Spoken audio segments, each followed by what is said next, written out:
Yo, what's up? Welcome to the Black Comics Universe presented by Peep Comics, exclusively here on The Experience. Please help us out by hitting share and giving us a like and a follow. Then make sure to tune in for our original programming 7 days a week, including Black Comics Universe, which streams live every Tuesday at 6 p.m. Eastern on all DSPs. That's Facebook, Twitter, YouTube, and Twitch. Before I get to my guests, I just want to invite you all to, of course, follow us on Instagram and Facebook at Black Comics Universe. And please check out our website, blackcomicsuniverse.com. I've been working on that website passionately. I have a few, every week I post different articles. One is about Black Comic Keys, what I call Black Comic Keys. And I'm posting regularly our interviews every week. And pretty soon here, I might be doing a few reviews. We'll see how that goes. But please check us out at blackcomicsuniverse.com. I wanted to share my mail call.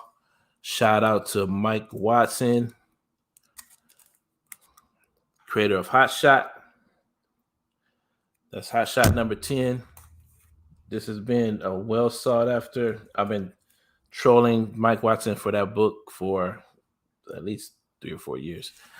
So I'm really excited to get that book in the mail a few days ago. And without any further ado, I'd like to bring my guest in.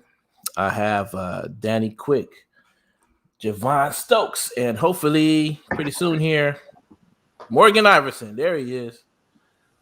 The deacon of comics. I'll take it. I'm never not calling you that again. This is fine. I don't care. The top 5 podcasts.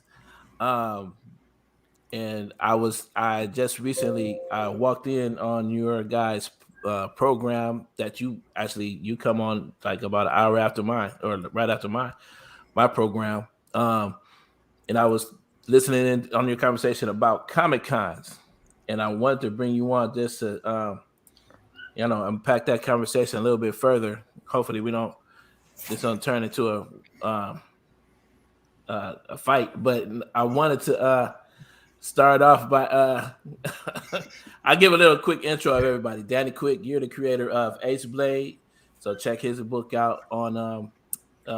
You can check his book out at Fourth Wall Productions.com, right? That's right. Also, we got Fourth Wall Pros.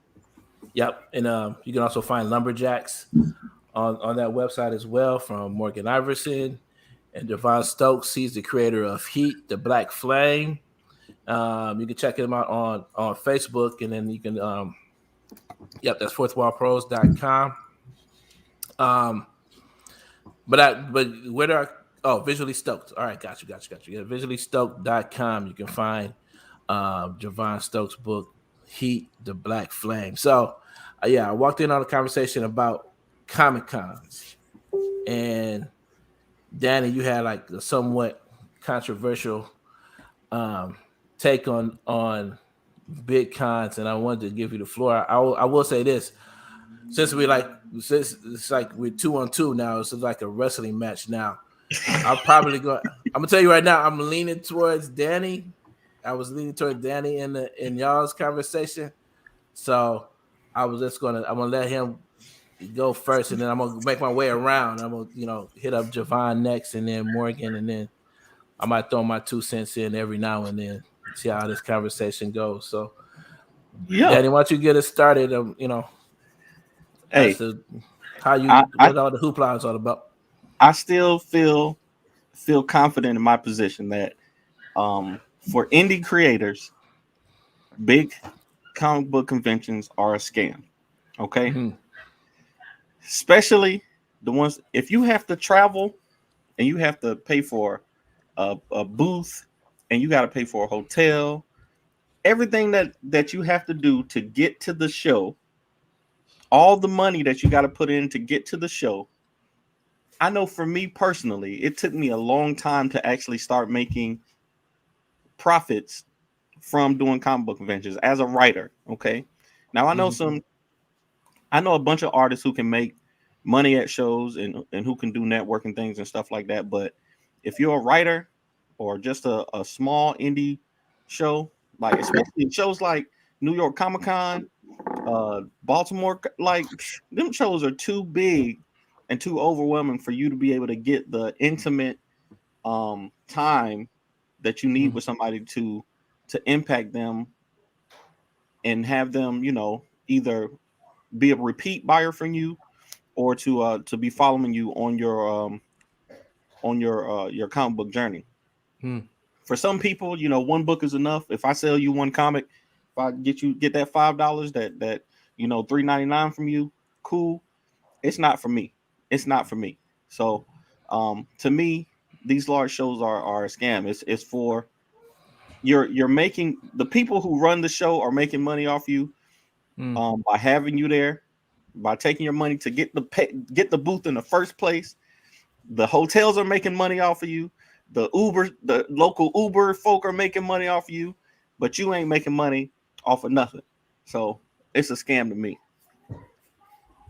So, and I was agreeing with you mostly because this is just anecdotally. I know that a lot of professionals that I am familiar with have started to back out of major shows, and they've been focusing on working on their Kickstarters, working on the work and the contracts that they actually have on hand. Like, for instance, my friend Jamar Nicholas, for instance, he has a contract with Scholastic for his book. And he looked at his schedule, he looked at the work, he looked at the schedule and said, you know what, I can't commit to these shows where, I'm breaking even or I'm not making, a ton of money. Whereas if I focus in on this work here, the money that's at hand, my time is better spent. Unless he's getting paid to come out. And so I've noticed that a lot of professionals, it's sort of like, it seems like it's a scaling thing, that they get to a point where, in the beginning it might have been advantageous to do a show here and there, but for some of them, it's sort of like they've sort of grown out of it. But I wanted to ask Javon his opinion on it, because I know from the conversation that you were pretty passionate about being committed to doing shows. What's your take on it? So I'm passionate about everything. These guys know that, so it don't really matter. But literally everything. Literally, it doesn't matter. I'm passionate. But by the way, Morgan, you killed the whole hoodie vibe, but I appreciate it. I got his back. I went back to you notice, like, me and Danny still got we got the hoodies. We got the I got you, Morgan. Don't worry. Listen, I mean, what, you know what? Never mind. I got it. Don't worry about it. No, go ahead. I'm sorry. All right. Okay. So I guess for me, it's very much a what's your goal, right? Mm-hmm. For me, my goal is to get my books in as many hands as possible and get as many eyes on my book as possible. Mm-hmm. When, like, you there is a balance that needs to be had. Like, there is something nice to do in the small shows where you're see, now I gotta put my hoodie back on. Yeah, you gotta put the hoodie on. I do after my point. There is something to the small shows being there and you being able to have a more intimate, more hands-on, more one-on-one experience when you're talking with somebody about books, where you're establishing kind of a relationship. Because if you're doing those smaller shows, 9 times out of 10 they're local and they're within your area, so like you are a local talent. So and people tend to want to support local talent, so they want to get to know you. They want to know where you're from. You know, if I'm from, I'm from Connecticut. The people from Connecticut love to hear, "Oh, you're from Connecticut. I know. Yeah, I went to that high school. Blah blah blah blah blah." That's great, and that is absolutely necessary and absolutely needed, and something that we should never stop doing. But if your goal is to get eyes on your product, to expand into arenas and areas that you are not local with, then the big shows are necessary, because you're just right. It's like rapid fire. Like, you're just trying to get books in people's hands. If you pull 25% of the people in as regular readers, that's huge. That's good.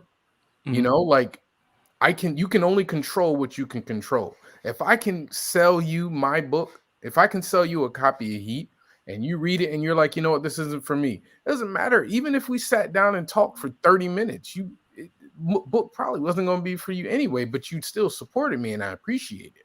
Right.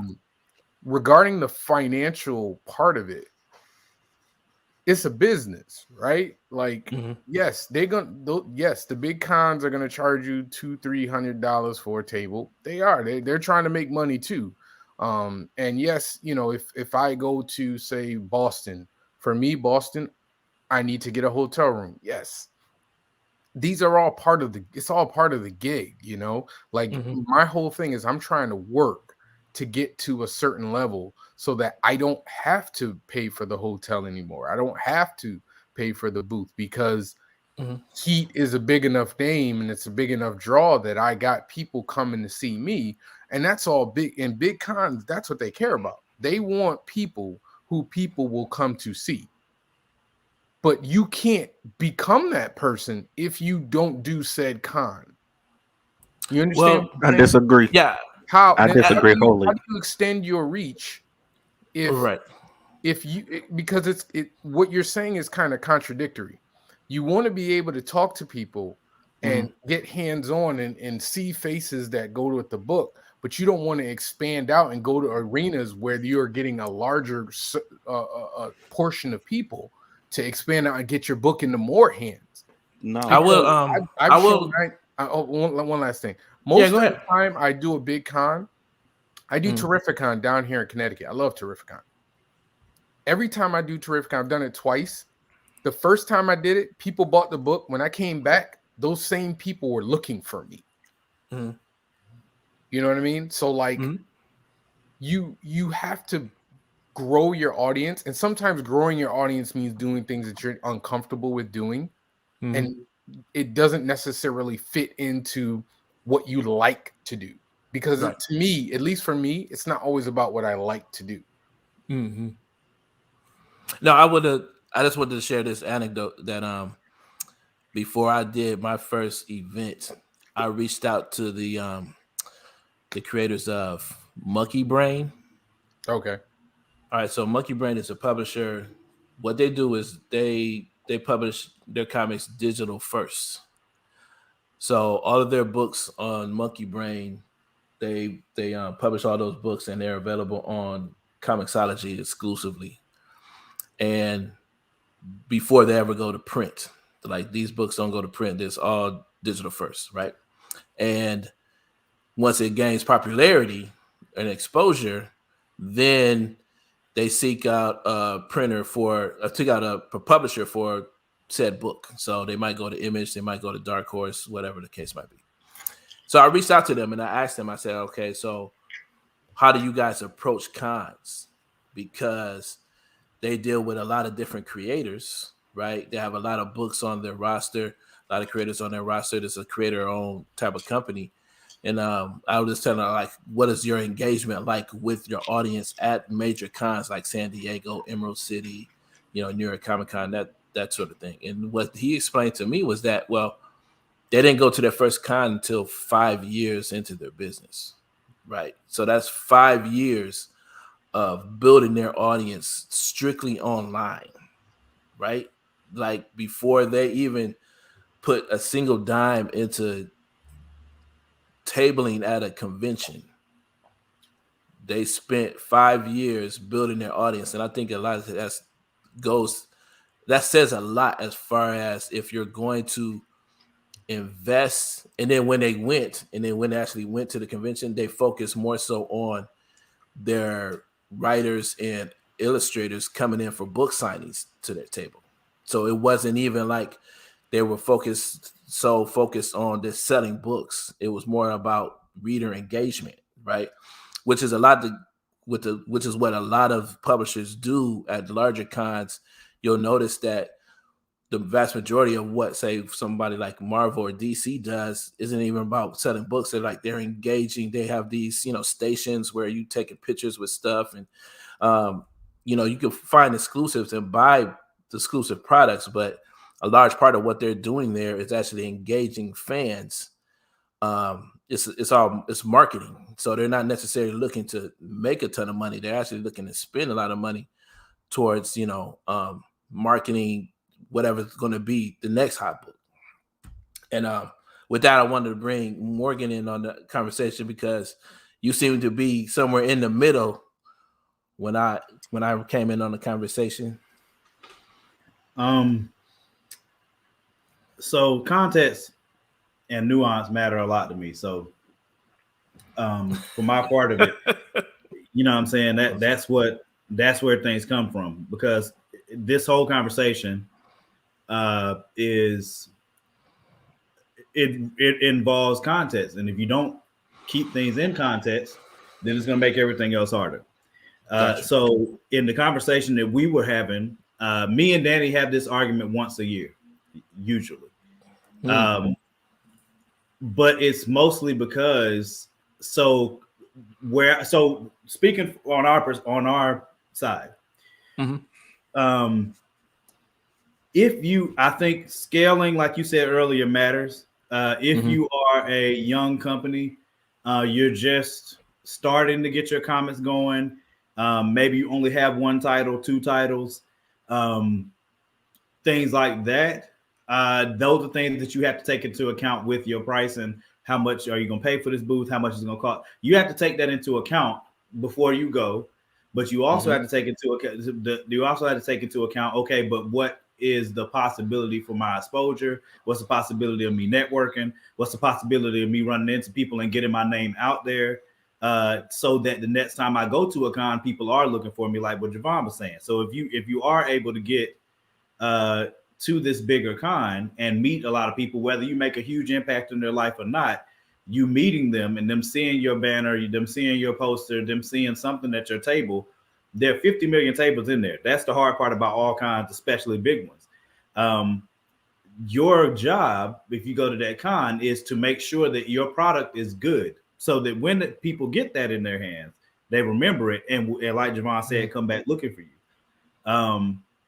But the context of it is, okay, but how much you have to set. Me and Danny talked about this when we went to Baltimore. I think it was 2018. I factor into my head before I go, okay, is this going to be, of course, you're always looking to make a profit. That goes without saying, right? But before I take a trip, before we go to a con, I'm already thinking financially, where is it most likely for us to land? Am I okay with where I think is most likely for us to land? And if I am, then do I chalk this trip up as more promotional than it is profitable? And that's a decision that you make before you go. So I don't know that I'm in the middle as much as it is like all like the context matters. So if you only have, because the profit margins on comics are trash, you know what I'm saying? So it's you selling an immense amount of comics. to actually make a profit in the first place. It's going to cost you to do the printing. It costs you to make that comic book in the first place, which is why Kickstarter is so huge for us as indies, because that money that you spend on that front end, now you can recoup through that Kickstarter and see, depending on where you're at on Kickstarter and the relationships that you build, the community that you build, and those type of things, you could be in profit from your Kickstarter and then use that money from your Kickstarter to go to this con and continue to spread your name. So everything is about context. So what I disagree with what Danny said was him saying it's a scam. It's not a scam. It's a business. You know what I'm saying? There's nothing scam about it. Nobody forced you to buy those tickets. Nobody said, hey, make sure that you don't pay attention to how much this costs versus how much you're going to make. No, nobody told you that. You did that. You made that decision yourself. If you go to that con and you don't do that well, that's not the con's fault. Their job is there. Right. Their job is to get butts in, like you know, if you continue to pay for Knicks tickets, if you're a Knicks fan and you continue to pay for Knicks tickets and you continue to sell out Madison Square Garden, even though they're giving you a trash product, is that the Knicks' fault or yours? Do you see what I'm saying? That it's not a scam. There's nothing scam about it. When I say scam though, I'm saying that the the intent, the purpose of the comic book convention is not to get you, not to make you money. The image out there, the comic convention is for them to make money. For them to make money, exactly. But the image out there is, how's that a scam? If you come here and Stan Lee is here, you have the opportunity to make some money. Okay, you do. That's true. I mean, you have the opportunity to make money just by being there. Like, it don't matter if Stan Lee's sitting right next to you or not. You're paying to be placed in a backdraft of huge trucks. You know what I'm saying? If you're going down the highway and you want to drive safely and you want to get down the highway faster, you find a truck to draft behind, and that truck can also help protect you from police officers. It's all kinds of things that you drafting and going down the highway and using other trucks, traffic patterns and stuff like that helps you with. A comic convention does the same thing. If you go to a comic convention and you're beside if Stan Lee is there, but you know, like two tables down, you got Greg and Marcus over there. And you know, everywhere Greg and Marcus go, they're going to have traffic. That traffic, not only, which is why it's important to build community, not only will they naturally end up coming by your table because they're already 2 tables down, but Greg and Marcus are gracious enough and put people on enough to send people directly to your table. So when they do that, whose fault is it if you don't end up selling comics if you have the traffic? There's a reason that you're not in the median of highways selling your comics. There's a reason that you're not standing out there. There's a reason you're not standing outside of Food Lion. Some people do. Like my boy Derek Jefferson. Derek Jefferson grinds. He goes wherever. That dude will go to a elementary school. He'll go to the mall. He will go wherever rappers are and sell those comics. And he's been on he's gotten some big opportunities because of those relationships that he's made in those places. That's just grind. That's his grind, and that grind is what got him where he is. And that's like the perfect word for the Comic-Con. The Comic-Con is just a grind, man. It's just a different form of the grind. Well, That's all it is. I think the thing where I'm at, where I agree with Danny is, and first, before I forget, I don't appreciate the whole preachy tone Morgan has. It's kind of, oh my God, turn it into church and everything. We're just trying to talk. How is that a preachy tone? That's trying to have. I can feel it. He was about to go. I can feel it. It was in his throat. No, but it was coming. It was coming, right? If I had a keyboard, I'd hit the ad libs. Right. I had you. I can't help my voice, man. Yeah, he was going in. No, but I learned even before I got into comics, especially when it comes to events, and this is why when I actually started getting into comics after I did 2 or 3 events myself, I said, you know what? I'm not going to invest any more money in going to shows. I'm going to invest in my own show, right? That's because I learned, regardless of how big the show is, to a degree, either what you'll find is that you'll find that you are you're one of 2 people. Either you're there hustling, or somebody's hustling you. You know what I'm saying?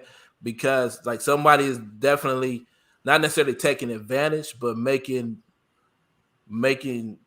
money off of you.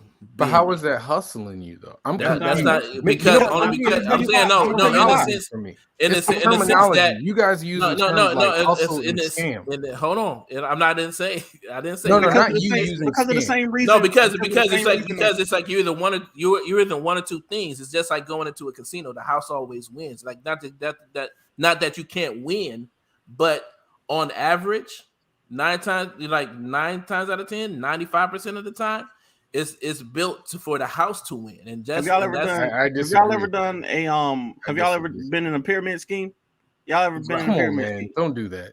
Comparing this to a I'm just pyramid saying. scheme is literally scandalous. Like there's The no reason- How? reason Because I'm saying the perception that they put out there, the perception that these Who? big shows put out there is that this is the place everybody comes to buy comics. Everybody's coming here to Is it discover true? comics. They give you this image on the TVs, on the social medias, and on all. They put all these pretty pictures of all these packed rooms and all these talks and discussions and cosplayers and stuff like that, and they give you the perception that you can come here and make all this money because this is where your hot leads are. This is where the hot leads that's those images. the Those silliest mess images I've ever aren't heard for in my those life. images aren't for us. Those images are for They have to bring customers. traffic. Their Those job are is customers. No, think about bring this is something you guys should really consider, like strongly, is that Wizard World just went out of business. Okay. And it went out of business. It's like for several reasons. It was like, yes, it was ticket sales, Right. The cost of business. I can only imagine what the cost of business was, paying for all those celebrities. Mhm. But I think a huge part of it was, and this is a very, very well documented, is that a lot of the traditional vendors were beginning to not make as much money vending at shows anymore. And it went down a gamut of reasons as to why that was. It was like, okay, they're focusing more on celebrities rather than focusing on comics. They was focusing more on cosplay. It's like you had a number of different creators had their reasons and theories as to why it wasn't working as well as it used to. But by and large, a lot of large professionals, once those professionals like the ones I mentioned, like Javon Nicholas, or like for instance, Iron Circus, you got somebody like her. These larger independent publishers started to pull out of Comic Cons, right? Because they weren't making the money that they used to make, and they were making far more online, investing in engaging their audience online. So it's like, not to say that, no, it's like it could not to say it's not a bad investment to go into Comic Cons, but to be clear, like the business model, is shaky because even larger publishers like Marvel and DC have pulled out of a lot of major shows because it hasn't been as beneficial as it used to be. But you're kind of talking two different things, right? Like you're talking about how the business model needs to be adjusted for Comic Cons, right? Like you're saying that, and then you're saying, and you're talking about the after effects of a bunch of different things. The evolution of the Comic Con from being a comics focused event to a more pop culture event, like that's one thing here.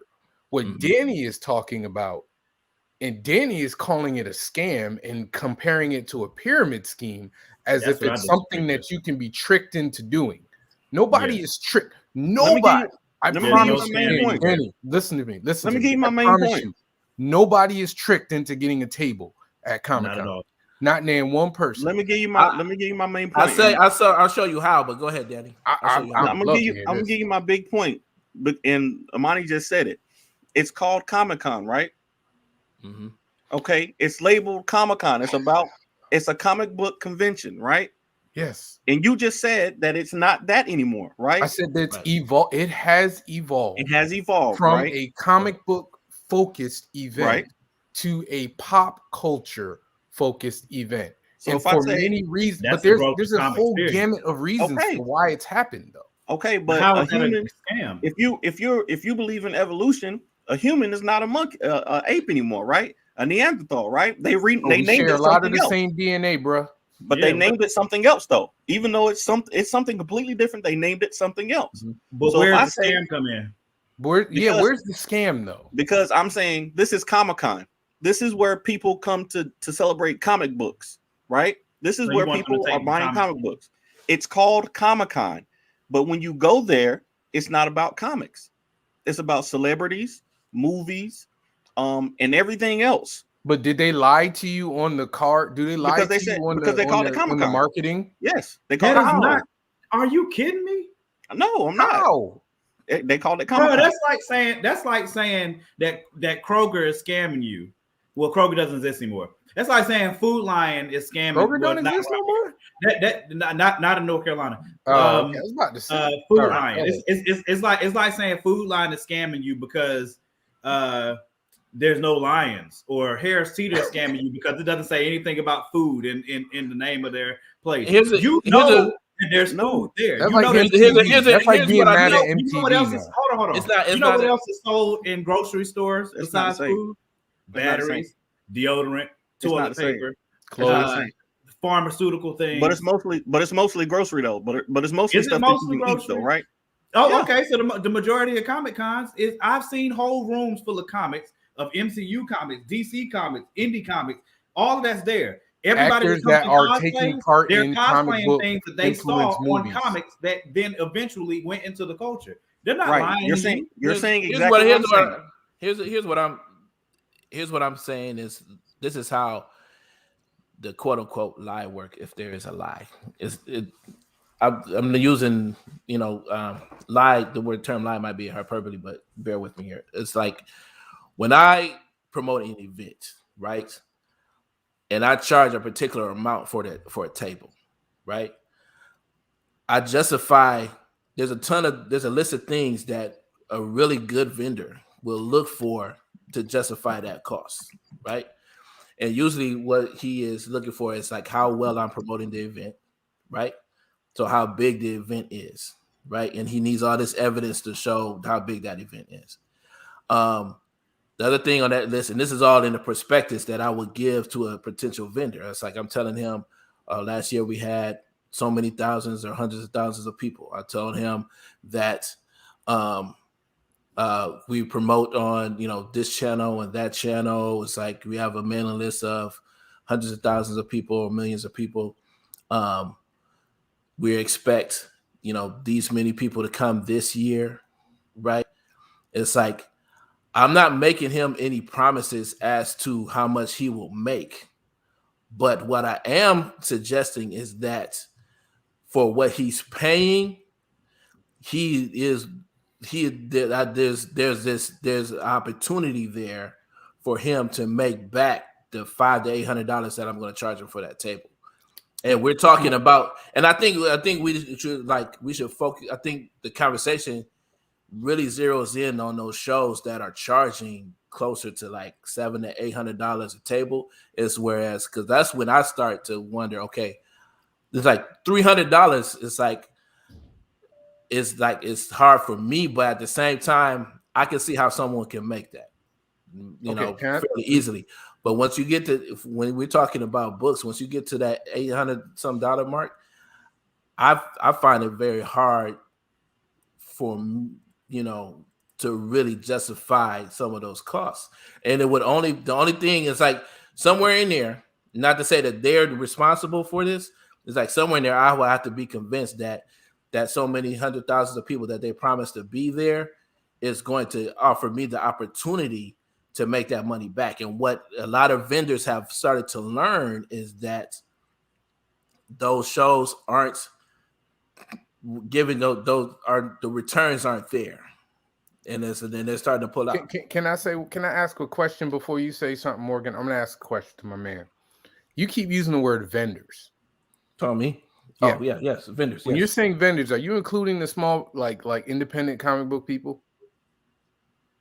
I'm talking about anybody that buys a table. Yeah, but see, here's the deal though. There's two types of people that are buying tables. Three, really.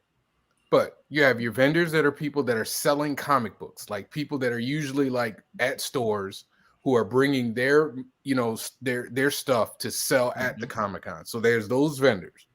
Then you have people who are, you know, either doing art, just artists, not really comic book people, but just selling like prints and stuff, and slash people doing cosplay. Those are those people. And then you have the independent comic book people. You got those indie people who are paying their money for tables, right? So I can't. Well, number one, though, the indie people, I've never in my 5 years of doing this ever had somebody sit down and explain to me, well, hey man, we're gonna get all these people in here and blah blah blah blah. They give you a form, you fill out the form, and then you make the decision on if you're going to spend $400 or $500, whatever, to buy that table. I didn't say people are saying it. I'm saying the perception is because they. Yes, but Danny, you keep talking, Danny. The same thing. That's the same thing a pyramid scheme does. They give you the perception. No, say, stop. Hey, you can make $1 million. I'm leaning on a Porsche because I sold all these bottles of water. No, it's still a scam. If you give Danny, even if you do a small show, when you see a small show and they do their flyers, they don't show a bunch of people in the flyer. It's not the same because you know. No. Answer my question. Yes or no, dude? No. Yes or no? No, they don't. Not the show that I just did. Not the show that I just did. Point, Mike. Bro. Not the show that I just did. They didn't show a lot of people because they're. But Danny, do you? So you're doing. So what's the point? Okay, so here's the deal. I'm confused because you're saying, well, they're showing all these people that are going there, and that's making you feel like, man, I'm gonna get all these sales. The perception when they say we got Stan Lee, who is the creator of Spider-Man coming in. People care about comics. We got when they're bringing in all the celebrities and they're showing you the possibility of having a packed floor with all these people who are supposed to care about comics because it is a comic book convention, right? Bro, those aren't for you. That's not marketing for you as an event. That's not marketing for you as an independent person. That's marketing for people to come to the show. No, it's not. Yes, it is. Because on the website, it has the thing that says if you want to whether it's come here. If whether whether it's a scam or not, though. But whether it's a scam or not, I think whether it's a scam or not, it's like that information that they put out there is convincing to a vendor that there's going to be traffic there. But even if there's, go ahead, Morgan. I'm sorry. Go ahead. The only reason this is bothering me, like I said, my perspective on this includes context, right? The only reason this is bothering me is because because of the word scam being used as if they are gaming you in order to make you come. Nobody is making you as an indie artist spend $500 to $800, $1,000 to come to San Diego Comic-Con. Does not seek out indie comic creators with 1 or 2 titles. They do not. They don't care if you come or not. That's not a scam. They are running a business. They are there to make money. If they promote, people are going to be there. If they promote that people are going to be there, and people do end up being there, but they don't buy your comic, that is not their problem. That is not their fault either. Not their fault either. You're proving my point. They do not care about you. The opportunity. Danny, even the little shows don't care though. Like, let's be real. The little shows don't really care either. In my experience, they do. What? In my experience, you think they don't want to make money? They're fine with not making a profit. Everybody wants to make money. But I'm saying to you, when we went to North Carolina, when we went to South Carolina Comic-Con and NC Comic-Con, and this show that I just came to, they're sending people to check on you. They're absolutely sending. They do that at big cons too. You know that, right? I just did Rhode Island. I just did Rhode Island Con, and they sent somebody. It's not the same level. Hours. It's not the same. Do you need something? You need some water? You good? It's not the same level. Hey, check this out. Check this out. My producer wants to jump in on this because he does run cons and he does do a few. He wants to provide a little context. I hope he doesn't. So there's a distinction that's not being made here, and that's the different kinds of Comic-Cons that there are. San Diego, C2E2, Emerald City, New York, Baltimore. Those those Comic-Cons are Disney World. Disney World cares about you. They want you to come there, so they're going to do everything they can to get you to come there. That's because that's how they get to keep doing what they're doing. Then that's 1% of the Comic-Con market.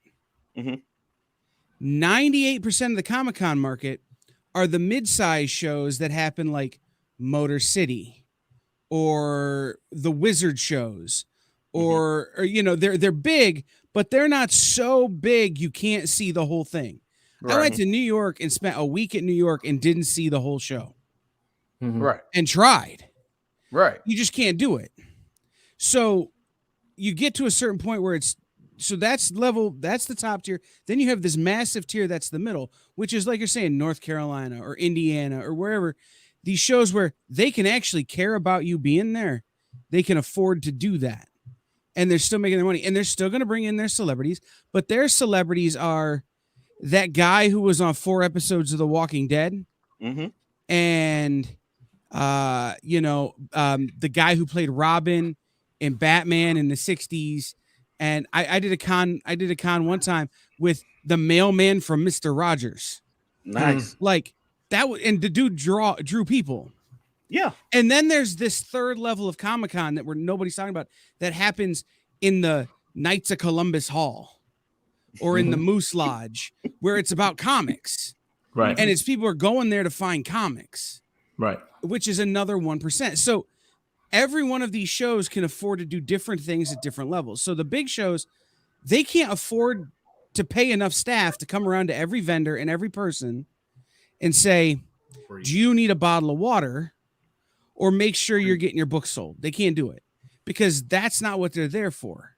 They're so busy worrying about who's manning the metal detector at the door, because it's a different level. And then you get to this mid-size con, which is where I think, Danny, is where your point kind of falls off just a little bit, because those cons, depending on the show you're doing, them top two are who I'm talking about. Right. So, but they're not, there's no scam. There's no scam. And there's no pyramid scheme to it. It's not at all. You are at this point, you're the guy at Disneyland whose job it is to sell candy. You're just part of the ecosystem. They need you for it to survive, but they don't need you to be profitable. Right. That's what I'm saying. Like, they're going to be profitable. That's not a scam. That's not a scam, dude. So right, exactly. So it comes to you now to determine how profitable you're going to be. Right. Are you staying at the 5-star hotel, or are you sleeping in your car? Amen. Are you driving 800 miles, or are you doing the big shows near you? So for me as a retailer, cheers. I can't drive to New York and do and make money, because just the cost of parking alone would ruin my profits. But I could drive to Motor City and come home with a gangster roll and, be able to eat steak for a year. Yeah. But you know what? There's some context that we need to add to this. It's because Kyle is not selling one book. Kyle is a retailer. I said this. Okay. Now, hold on. Kyle is a retailer. He's a retailer, though. Not on the average. On the average, he's going to make. No, hold on. On the average, he's going to make quite a bit more than your average indie illustrator, comic book publisher. It costs me a lot more to make a lot more. Yeah, it does. My cost opportunity cost is a lot higher. Vendor tables are usually double what an artist alley table costs. Yep. I get that this whole time. And mind you, and Kyle typically buys like 4 or 5 of those joints. Right. A 10x10 booth at C2E2 is 2 months rent in my store. But that's the thing. But I think that's where we got to really have a conversation about those opportunity costs. Is because when I started really thinking about cons, if I was going to really invest in doing a show, any show, honestly, I'm not even thinking about books. I'm not even thinking about selling books. I'm thinking about selling T-shirts. I'm thinking about selling stickers. I'm thinking about you know what you got to do. a whole tons of stuff like. But at the same time, great. but that goes to Danny's point. If he's a publisher, not even close. Not even close. No, hold on. If he's as a publisher, if his focus is on creating and publishing books and getting those books in as many people's hands as possible, then yes, him investing in tons of T-shirts and tchotchkes like that is profitable, but it's counterproductive to his end goal. Let me ask you a question. Let me ask you a serious question. Go ahead. If we go to New York Comic-Con, okay, do you think it's going to be easier? Do you think people are going to coming to New York Comic-Con to look for Ace Blade shirts or Superman shirts?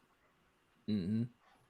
Bro, can I be real with you, Danny? Can I be obviously it's Superman because it's right. Superman, but if I go to Hall River, the Hall River Imposium, it's gonna be easier for me to sell an Ace Blade shirt at Hall River. I can go to Hall River Imposium and sell the same amount of shirts.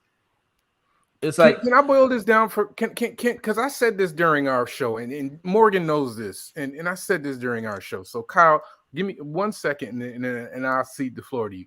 Danny's issue is not that it's a scam. Danny's issue is that he wants to be invited there and not pay for the table and that's fine. I do too. I do too. That's my other point though. But here's the thing, Danny. And this is to your question. You asked me, are people coming to get a Superman shirt or to get an Ace Blade shirt? I have done Dragon Con. If you've ever been to Dragon Con, it's friggin' huge. Dragon Con is dope. But Dragon Con is also Atlanta though. That's and different. I killed it. It's different. Atlanta is different. How's it different? What? Atlanta, because that's where black people are at those shows, bro. Okay, no. So that's another thing, right? There's a cultural thing. Nope. I won't even use Dragon Con. I just did Rhode Island Comic Con. Rhode Island. Hey. And I killed it. You Javon Stokes, bro. Everybody ain't Javon. But it's not about that. It's about nobody. Nobody that came to that Comic Con came to buy a copy of Heat. Not one person. Actually, I take that back. Some people actually knew me and they came for the book. So I would say like 5%, like 5% of the people that came. But everybody else that bought a book, I sold them that book. You know what's interesting? You know what's interesting about this conversation is like I'm going through my mental Rolodex of the professionals that I know in the last 10 years that have made major moves in their career, right? And I'm trying to think about, okay, how each of those people approach cons, right? One person in particular stands out to me, and Tim Fielder, who wrote Infinitum, right? His first two books that he wrote, he would print them out of his home, right? And he wasn't doing shows. Now, mind you, to his advantage, he lives in New York City, which you don't need a vendor license to sell on the street. So he would literally set up a table practically every day in front of the Apollo or something like that, and he would sell hundreds of books in front of the Apollo every day on the streets of New York City. He rarely did a show. I would see him every year at SoulCon in Columbus, Ohio, and he would pay money to be there. Him and his wife would travel there from New York City, and he wouldn't even have all he would have was posters. He wouldn't even be selling anything. He would just come to network because for the same reason I would go to SoulCon, because I could actually meet and talk to. I actually sat down to have lunch with David Walker, John Jennings, publishers. I did a ton of networking at this show, and I never really made much money. It's like it was far more about the networking. So when I think about people like Tim Fielder, and I think about people like you got professionals like Brad Geiger, who just like, there's a lot of professionals out here who they're not saying it's a scam, but they're saying that the money and the time is better invested building their audience online than it is to trying to sell. It's like their money and time is better invested creating more work for the community that they have rather than investing in going to a convention where they have to start from scratch and build customers and find customers and things like that. So this is the dichotomy, right? And this is how I the analogy I make to people. Do you go to Hooters for the food? Yes, the wings. Thank you. I can get wings from anywhere. So right, that's what I'm saying. I go to Buffalo Wild Wings. If I need wings. Right, exactly. You don't go to Hooters for the food. That's what the big cons are. That's Hooters. All of those celebrities they're bringing in are the pretty women that Hooters has.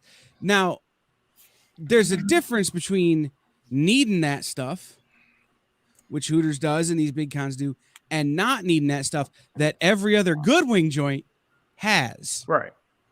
The wing joint up the road from me doesn't need that, and they don't have it. So the difference is knowing why you're going to the place, right? Well, yeah, it wouldn't hurt, but they don't need it. The argument isn't that we need to go to the Comic-Con. Like, that has never been my argument. Not at all. That has never been my argument. My argument for Danny against Danny is his use of the word scam and his idea that you are being tricked into doing something. When the reality is you make a choice. You say, I'm going to put $400 down on this table. I'm going to spend $500 for this hotel so I can go there and I can sell my book. Nobody's telling you to do that. You made the decision. If it didn't work out for you, even if you make the decision, it's still a scam. It's not a scam. A scam is something that you get tricked into doing. Still a decision you made, though. You still made a decision to no. A scam is when you are. A scam is when you are tricked and misled into doing. Yes, you are. That's what I've been saying to you. Misled into doing it. That's what I've been saying. You're not, but nobody's lying.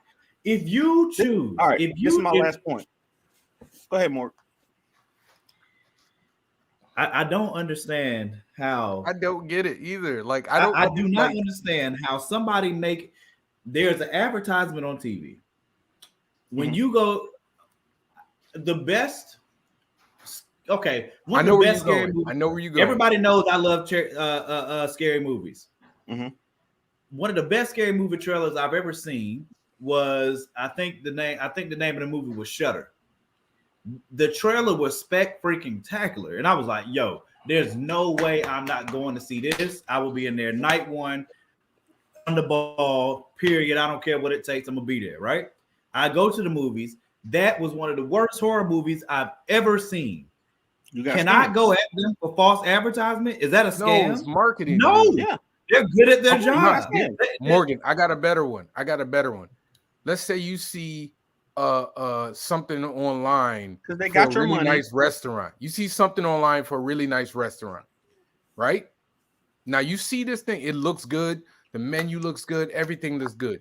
You check the prices, man. That's expensive, but I'm gonna go anyway. Did you get tricked into going it? Let's say, but if it's not, wait, it's terrible. Yes, you got tricked. Yeah. No, you didn't get tricked. You saw how much it was. All right, we got 3 minutes. I want based on advertisement. That's not their fault. But if you didn't get what was advertised, you got scammed. Yes. You did get what was advertised. Did it look like that? You got the meal that they promoted. You can't taste food through the TV. But they can do it. But they can convince you that it's going to be phenomenal. That is their job. The perception is that it's good, but the reality was that it's not. To me, that's a scam. It's not a scam. That's what I want to say because Kyle's trying to get us out of here. That's the definition of a scam. How is that not a scam? That's not the definition of a scam. If you wholeheartedly believe that your comic book is dope, but everybody else reads it and tells you it is trash, did you scam them? Oh, come on. What are you? Come on, man. If I'm telling you, if I tell you, yo, this comic is the best comic you'll ever read, and you get it and it's trash, I scammed you. You didn't scam them. You did. If I'm telling you this is the best comic that you will ever read, You are and then selling you get them. it. I'm selling them. The best comic. Wait, time out. When you make the comic, did you make it thinking I'm gonna make a trash comic book, or did you make it going? No. I'm making the best comic book that I can do. Then They how still is got it a scammed scam? if the comic is trash. No, It doesn't answer my matter if question. No, I hold think on, it's hold on a good or It second. does not. matter. It We only got absolutely matters. We only like we're running up on time, but Let me that get this. whole I'm not saying like I'm totally sold on the whole scam thing, but as far as false advertising, if someone has somehow convinced you that This whole you lawsuit are still on that. going to receive something and you don't, and they by no means offer you or give you anything that they I agree. promised, That's then fine. that in and of itself is, I think, But is if you go to a definitely restaurant and My the food and you don't my like last- the food, if you don't like the food, that doesn't mean that other people don't like the food. No, it's not. Yeah, No, I'm not well, saying. you I'm didn't not like talking it. about subjectively, That's like not subjective, knocking though. the food. I'm talking about if I order a bacon sandwich and it doesn't come with bacon, then no. But Then that's not what somehow Comic-Cons that's are scam. doing. Especially if you charge That's them what for bacon. Comic-Cons are doing. I got 30 seconds. Like if somebody sold you a lightsaber and you get there and they give you one of those little things that you fold around for kids or whatever, you holding that like a lightsaber, and they sell you that, and you decided to buy it. That's on you, bro. It's not a scam. You were dumb enough to buy it. Man, but I got scammed every year every time I went to SeaWorld. Because I would literally buy one of them plastic swords every year and it would break before I got to the car.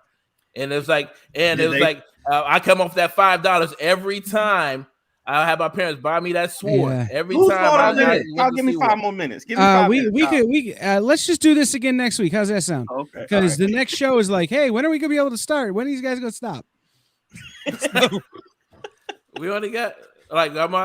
I'm gonna continue this. I'm gonna continue this on our show at 8:00. Top 5 live. You can do it because you still. I'm right. gonna get my last point out. Top 5 live. I'm getting it out. They about to run my pressure up. I'm about to go find some blood pressure pills. I'll be there. God Almighty, man. Appreciate y'all having us on, All right, man. guys. Thank you. We appreciate it. See y'all soon, man.